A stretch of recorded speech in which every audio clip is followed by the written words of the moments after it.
My name is Daniel Hart. I'm 41 years old, born and raised in Asheville, North Carolina. I'm a carpenter by trade. Spent the last 2 decades building homes for other families, while quietly building dreams of my own. I've always been the kind of man who believed in hard work, loyalty, and love. Especially love. But the one thing I never expected was that the woman I gave my life to would disappear, vanish, with every dollar we had. Not just the money, but the future we planned, the home we saved for, the life we built. Gone. All of it. And the worst part? She did it while telling me she was healing. It all began the day I came home from work and found a letter on the kitchen table. No text. No call. Just a note scribbled in rushed handwriting, folded once, with my name on the front. Danny, I need time to heal. I'm going to a women's retreat in Sedona. Please don't try to call me. I need space. I remember standing there in my work boots, covered in sawdust, staring at that letter like it was written in another language. A retreat? We had just celebrated our 8th wedding anniversary 2 weeks ago. We had just put in an offer on our dream home. There was no sign of anything wrong, at least, not anything this big. I checked her closet. Her suitcase was gone. I checked our bank account. Empty. Every savings account. Every dollar. She left with everything. Now maybe you're thinking, she'll be back. Or maybe, you'll hear from her soon. But you don't understand. I already had her tracked. Not because I'm paranoid, but because a month ago, she had started acting off. And I've been burned before. So I installed a quiet tracking app on her phone. Just in case. I never imagined I'd actually use it. But now, watching that little blue dot move across state lines, it didn't feel like a glitch. It felt like a goodbye. One she had been planning for weeks. And that's when I realized this wasn't about healing. This was a heist. I stood in that empty kitchen, broken alone. But instead of breaking down, I opened my laptop and began my plan. I met Lauren at a local art show downtown. I was there helping a friend set up his woodwork display. Nothing fancy, just some handmade furniture pieces. She walked in wearing this long emerald scarf, sipping a coffee way too big for her hands, and smiling like the world hadn't touched her yet. She was beautiful, but not in a showy way. She had this quiet glow. Like peace, something I didn't even realize I was looking for. We talked for 3 hours that night. She told me she was a yoga instructor, part-time wellness coach, and believed in things like vibrational healing and emotional alignment. I didn't understand half of it, but she made me feel something I hadn't felt in years, like maybe someone actually saw me. Not the guy with the callous hands and the flannel shirts, but the man beneath it all. 3 months later, we were inseparable. By month 6, she moved into my 2-bedroom fixer-upper. I'd come home from work, and she'd be meditating on the back porch or lighting sage sticks in the living room. She brought color into my life. Candles, plants, playlists full of piano music. And for a long time, it was good. Really good. We built routines. Sunday mornings were pancake days. Wednesday nights were for wine and board games. She started an online business offering one-on-one healing sessions, and I helped her build a small studio in the garage. She called it The Sanctuary. And I believed in it, because I believed in her. I still remember the way she'd look at me while I worked, like I was her safe place. She used to call me her anchor. Told me I gave her peace in a world full of chaos. We weren't perfect, but we were solid. Or at least I thought so. Our biggest fights were over small things. I'd forget to pick up almond milk. She'd accuse me of not listening during her chakra talks. But nothing ever felt permanent. We always talked things through. Then came the retreat phase. At first, I was supportive. She said she needed to reconnect with her higher self. I didn't really get it, but I didn't need to. I loved her. If going to Arizona for a long weekend with other healers gave her peace, I was all for it. She went on her first weekend retreat about a year ago. Came back glowing. Lighter. Said the experience had opened her heart chakra and made her feel more centered. Then the retreats got more frequent. First every few months, then once a month. Then she started saying things like, "I'm growing in ways you might not understand. I'm stepping into my divine feminine. Sometimes love means letting go of control." I didn't argue. I didn't want to be the man who held her back.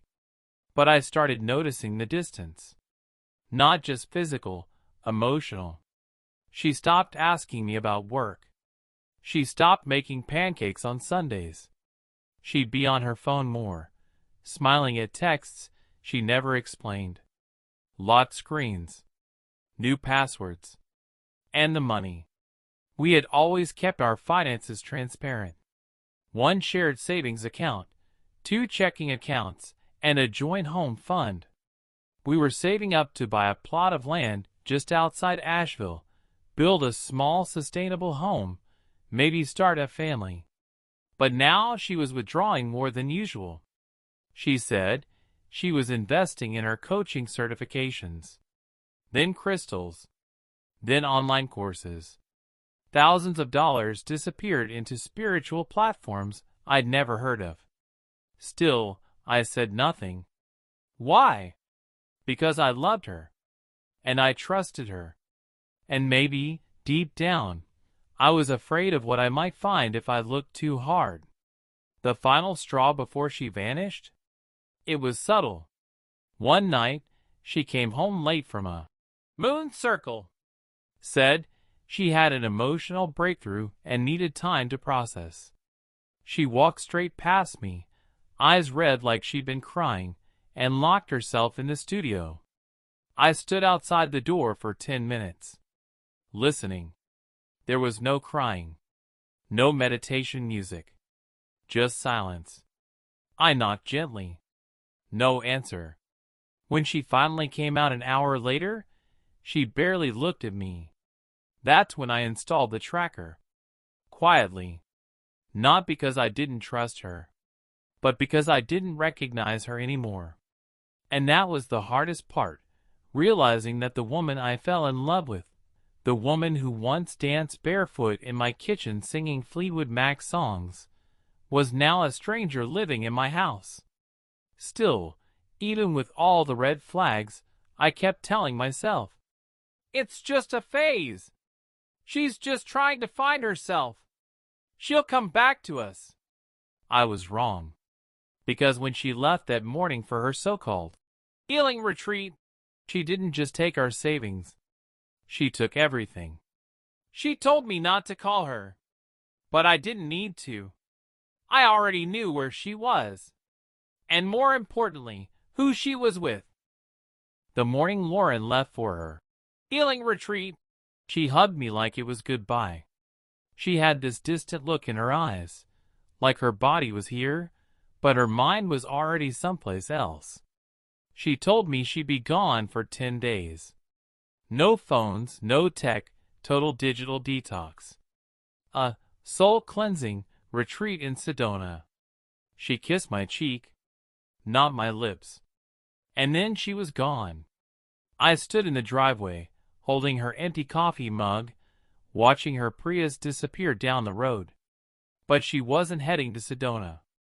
I knew that because 3 days before she left, I activated a GPS tracker I'd hidden in her car. And that morning, instead of heading west toward Arizona, she drove 2 hours north. To a cabin rental by a lake in Tennessee. No retreat center. No healers. Just one reservation, under her maiden name. And one guest checking in with her, a man named Travis Wells. I didn't know who he was yet, but I would. At first, I didn't want to believe it. I told myself maybe she was surprising me. Maybe it was a business meeting. Maybe she was setting up something for us. Maybe I was just being paranoid. But the tracker didn't lie. For 3 nights, her car stayed parked outside that same cabin. For 3 days, her phone stayed off. And on the 4th morning, the GPS signal vanished. I had prepared for that. I'd also synced her laptop to a remote desktop. That's when things really unraveled. While she was off healing, I opened her email. She'd forgotten to log out. And there it was, a private Gmail account I'd never seen before. Full of threads from TW. Hundreds of messages. Photos. Voice notes. Plans. They'd been talking for over a year. Since her second retreat. He was her energy partner. A fellow spiritual coach she met at a group cleanse in Oregon. But their messages weren't about healing. They were about me. She called me asleep.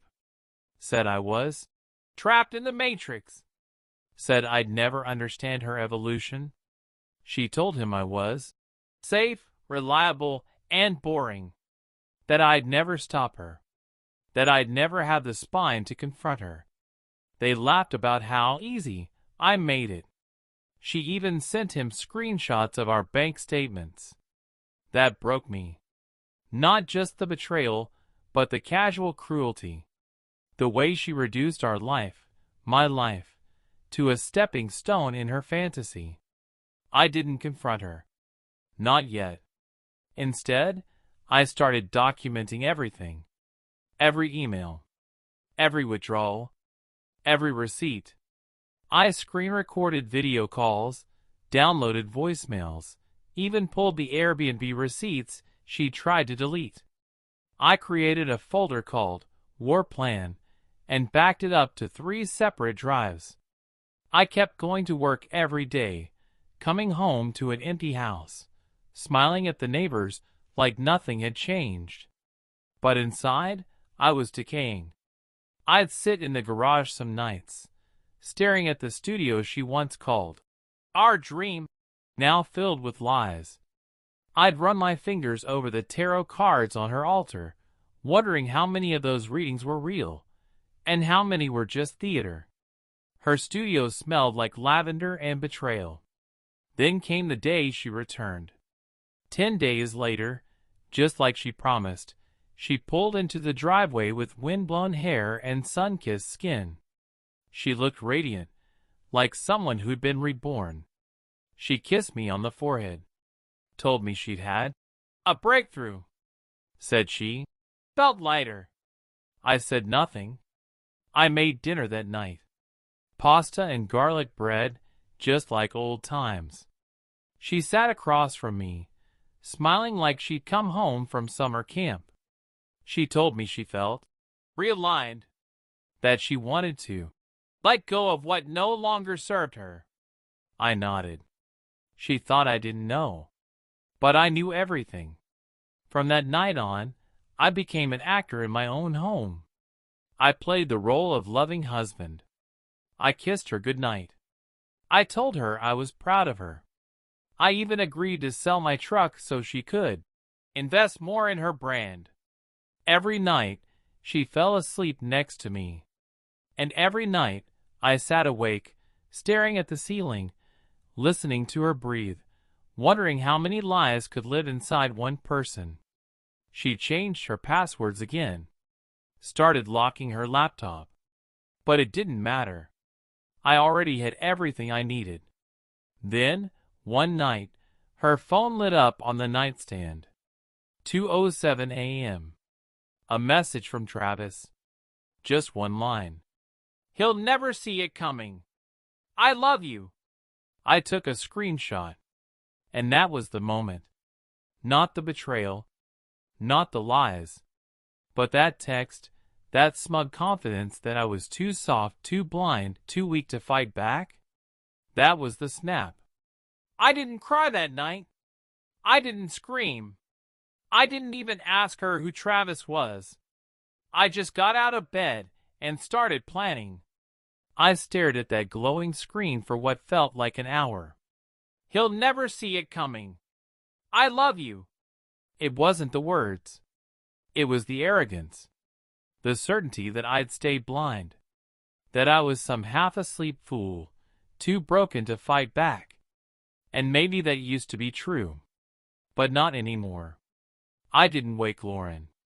I didn't even move. Just locked the phone, set it gently back on the nightstand, and slid out of bed. Barefoot. Silent. The floor was cold, but I welcomed it. It grounded me. I walked into the garage, shut the door quietly behind me, and sat in the dark. I don't know how long I was there. Minutes. Hours. Time didn't matter. What mattered was the shift that happened in me. Something broke, and something else woke up. I wasn't going to confront her. Not yet. I wasn't going to scream, or beg, or cry. No, I was going to end this on my terms. The next morning, I made her coffee. Just like always. Almond milk, 2 stevia, sprinkle of cinnamon. She smiled, kissed me on the cheek, and said, "You're too good to me." I almost laughed. That day at work, I took the first real step. I called a friend from my army days, Ethan. He wasn't just a buddy. He was a private investigator now. Discreet, tactical, ruthless when needed. I told him everything. Within hours, he had a file on Travis Wells. Turns out, Travis wasn't just some energy healer. He had 2 former businesses, both bankrupt. He owed back taxes. He was 6 months behind on child support in another state. And the most interesting part? He had a history of convincing women to invest in joint ventures before skipping town. A spiritual con artist, Lauren wasn't his first. That night, while she was in the shower, I took a photo of her driver's license and uploaded it into an identity verification site. Cross-referenced her new accounts. Found 2 crypto wallets she never told me about, both connected to an LLC she registered a few months ago. Sacred Flow Collective, LLC. I dug deeper. She'd funneled over $112,000 into that business. My money. Our money. Gone. She drained our savings during those retreats. Bit by bit. Disguised as wellness expenses, equipment, inventory for her practice. She even closed our joint retirement account while I was on a business trip. Signed the documents digitally, forged my signature. I documented every single move.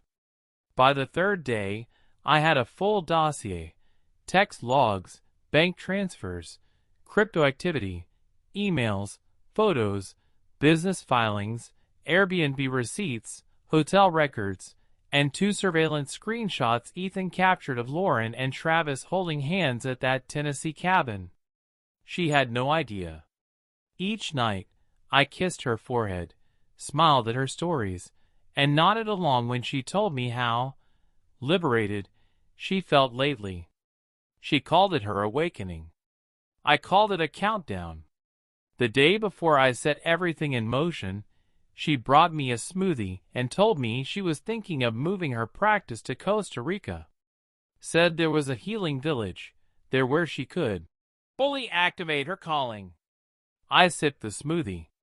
"That sounds beautiful," I said. She smiled, her brightest smile in weeks. She thought I was still asleep, still safe, still hers. But inside, I was already gone. She thought she'd taken everything. My love, my money, my peace. But she forgot one thing. I don't lose battles. I just picked the right time to strike. I stopped reacting. That was the first rule. People like Lauren? They thrive on chaos. They read your reactions like radar. But when you give them nothing, they get lazy. They think you're either clueless or broken.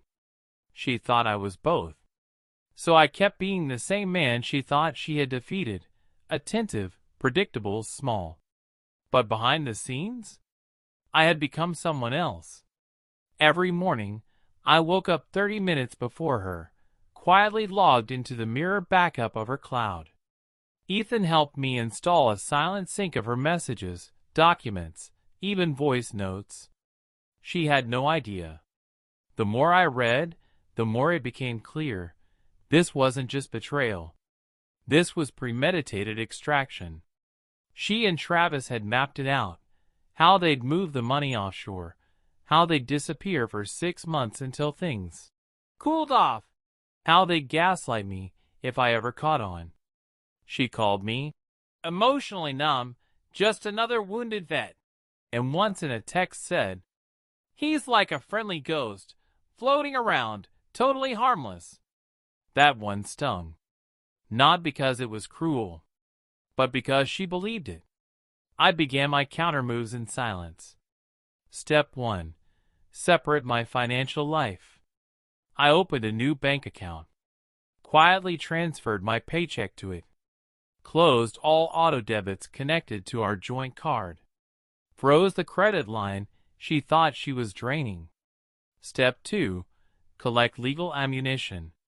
I met with a lawyer, Melanie Green, former military JAG officer turned high-stakes divorce specialist. She didn't blink when I told her the story. Instead, she said, "We'll bury her, quietly and legally."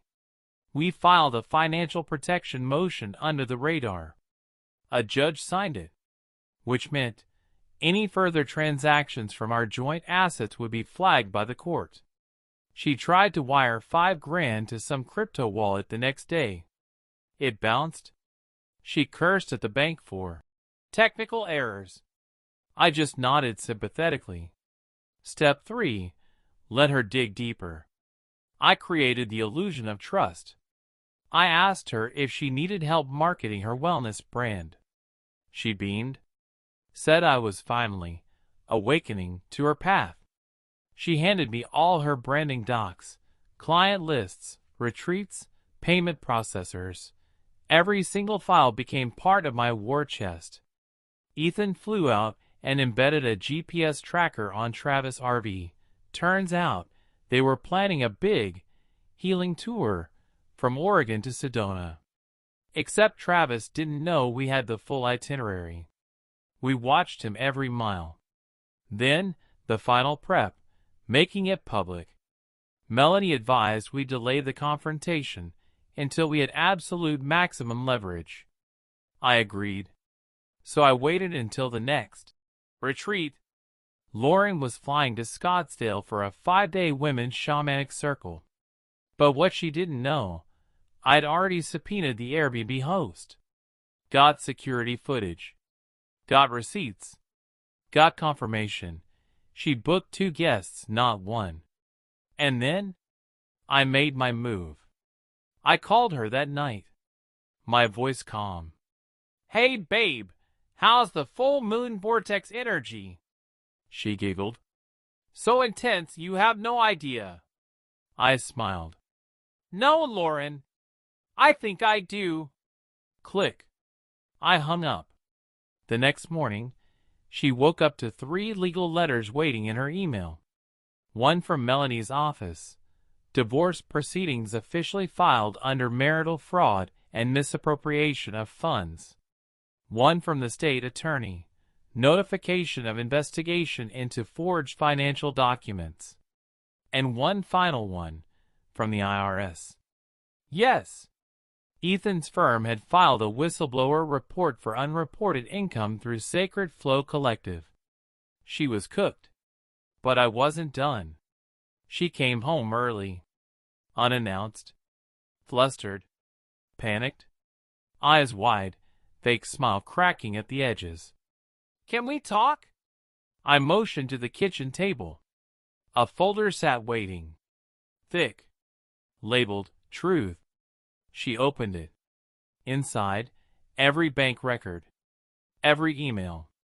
Every timestamp photo of her and Travis. Every asset she thought she'd hidden.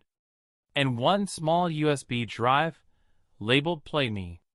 She stared at it. What is this? I didn't answer.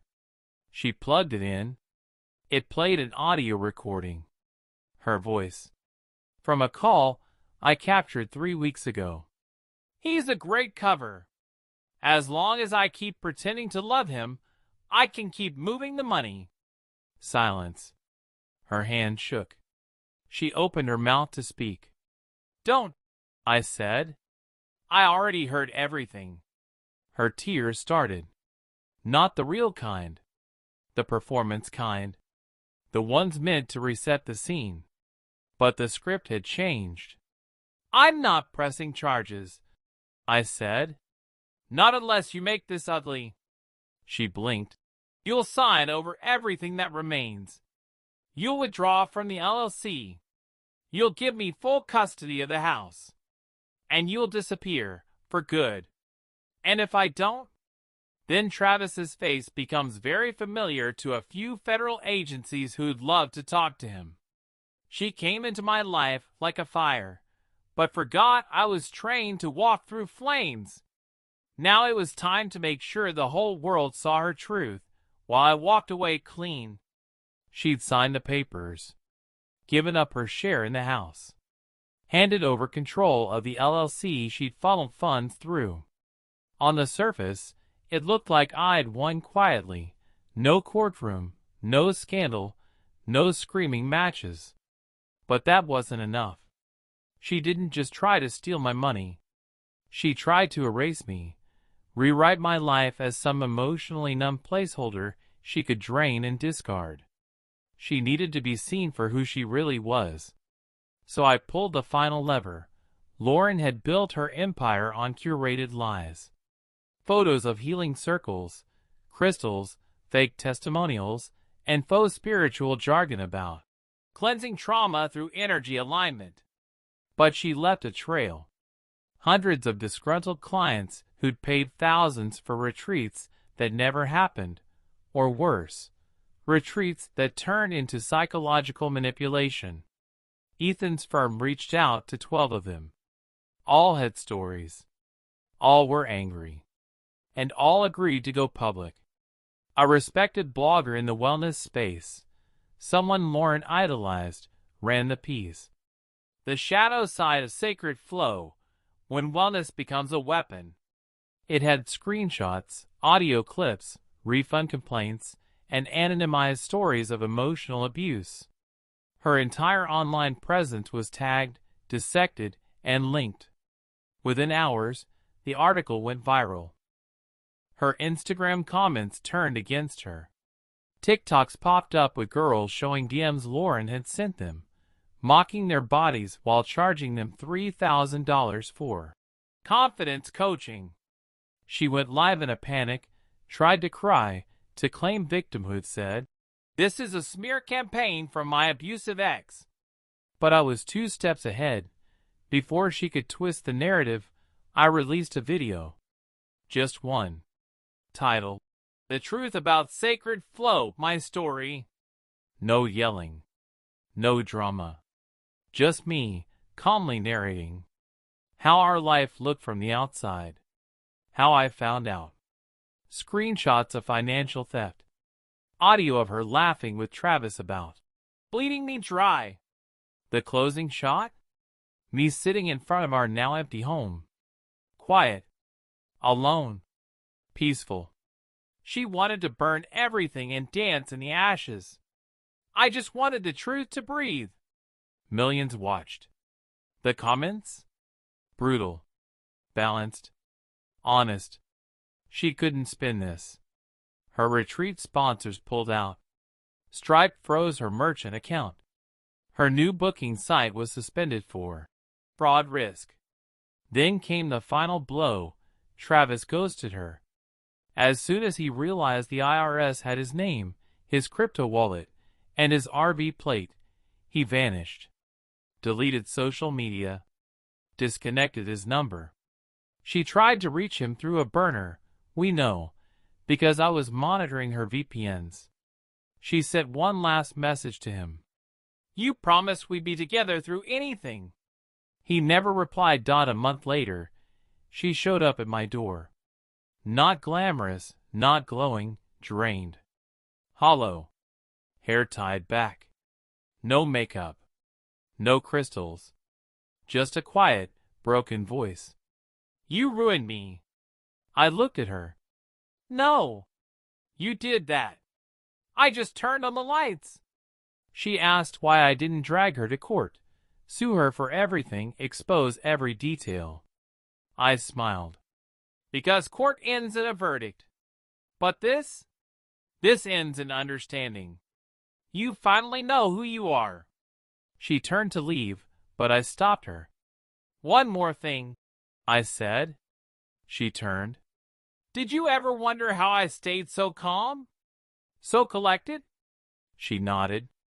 "Because I knew, from the very start, that you were the kind of person who'd destroy herself. All I had to do was move the glass away as you were about to fall. Some people try to win by playing the loudest. Others win by playing the longest. And me? I played for peace. And peace was exactly what I got." 6 months have passed. There's no more noise. No more lawyers. No more lies. Just silence, the good kind. I live in a small house now. Nothing fancy. 2 bedrooms. A porch that faces east, so I can watch the sunrise with a cup of black coffee in hand. I grow herbs in the back, basil, thyme, mint, not because I'm a gardener, but because I like watching something grow again. And sometimes, when I sit out there barefoot, breathing in the morning air, I wonder, how did it get this far? Let's be honest, she didn't just vanish with our savings. She took years of trust. She took the version of me that believed love was unshakable. She took quiet Sundays, shared playlists, holiday plans, and a name I thought I'd grow old beside. And for a while, I blamed myself. Was I too distant? Did I ignore the signs? Could I have saved it earlier? But you can't mourn a house built on sand. You can only learn to build differently. I didn't just expose her. I rediscovered me. The guy who once knew how to sit with his own silence. The guy who doesn't need noise to feel alive. The guy who isn't afraid to be alone, because alone no longer means empty. I took up journaling. Got back into woodworking. Made a coffee table with my own hands. Taught myself how to fix my truck without calling anyone. No small victories. Each one felt like reclaiming an inch of my soul. And I found that peace isn't loud. It doesn't need validation. It just is. A few weeks ago, I wrote Lauren a letter. I didn't send it. I didn't need to. But I wrote it anyway. "You didn't break me. You revealed me. You thought love was about control. I thought it was about trust. You played the long con. I played the long game. And in the end, you walked away with cash. I walked away with clarity. I hope someday, when the noise fades, you meet the part of yourself you've been running from." I met mine. And he's doing just fine. Don't chase closure from the person who broke you. They can't give it, because they were never whole to begin with. Build your own closure. Brick by brick. Choice by choice. Day by day. You'll want revenge. You'll want them to hurt. That's normal. But eventually, you'll want peace more. And that's when the healing begins. She took everything. Except my soul. And from that, I rebuilt my life. Not for her. Not to prove anything. But for me. And if you've ever been where I've been, just know this, you're not alone.